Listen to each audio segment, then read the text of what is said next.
Quba-Xınalıq yolunun bir neçə yerində qaya parçalanıb, yola düşüb. Hal-hazırda 7 kəndlə nəqliyyat əlaqəsi kəsilib və aidiyyatı üzrə texnikalar da yollara səfərbər olunub. Hal-hazırda yolun açılması istiqamətində işlər görülür. Şimal bölgəsində leysan xarakterli yağış sakinlərə çətin anlar yaşadıb. Ən ciddi problem Quba-Xınalıq yolunda yaranıb.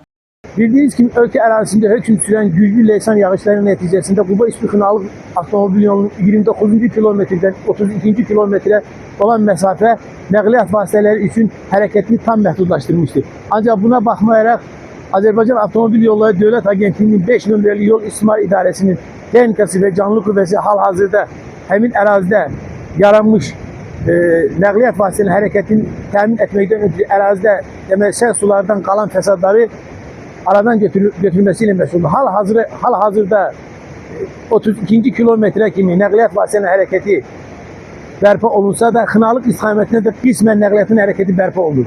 Ancaq ərazidə hökm sürən güclü leysan yağışları təzələnən yolun bağlanmasına getirib çıxara bilər. Ona görə də ərazidən istifadə olunan vətəndaşlardan və sürücülərə tövsiyəm odur ki, əlxüsus gecə saatlarında zərurət olmadıqda bu yoldan istifadə olması məqsədə uyğun sayılır. Bura Quba-Xınalıq avtomobil yolunun 31. kilometrliyidir. Leysan yağışlarından sonra yaranan sel yolun tamamilə bağlanmasına səbəb olub. İndiki saatlarda da ərazidən sel keçir. Yol nəqliyyat vasitəsinin hərəkəti bağlanmışdır. Təbii hadisə Quba şəhərində də rayonun bir neçə yaşayış məntəqələrində də fəsadlara yol açıb. Yollar, körpülər, evlər su altında qalıb. Elektrik təsərrüfatına ciddi ziyan dəyib. Hazırda fəsadların aradan qaldırılması istiqamətində tədbirlər görülür. Şimal bölgəsində yağıntının yaxın 2 gün ərzində də davam edəcəyi gözlənilir. Sakinlərə ehtiyatlı olmaları tövsiyə edilir. Cəmilə Nəsir qızı, Aydın Adgözəlov, Rəvan Məmmədli bugün informasiya proqramı üçün.